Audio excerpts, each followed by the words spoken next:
Jill Noakes is a homeowner in Hyde Park. With the election coming up, she's been working to convince her neighbors to vote against Proposition A. Who is going to benefit? It's not the people of Austin because of the way that it will just decimate the city budget. Prop A is promising to give money back to the Austin Police Department after its $150 million budget cut in 2020. However, the prop is unfunded. If it passes, Prop A could pull money away from other city programs, like the fire department, EMS, and libraries.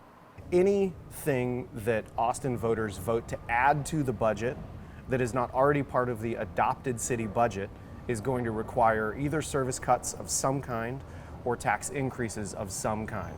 Despite the concerns of homeowners like Jill, advocates of Prop A are confident that they can make the changes they want to make without disrupting the city's budget. We have the capacity to fund our police department. The $35 million that our proposal has, it's in there. They just got to put it back. After seeing the city's homicide rate rise by 73% over the past year, Cleo Petrusek co-founded Save Austin Now, the group behind Prop A. For her, Prop A is about getting funding so that officers can get back into the community, no matter the effect it has on the budget. We're not even asking for more police. We're just asking for a safety net. In Austin, Jack Starks, reporting Texas TV.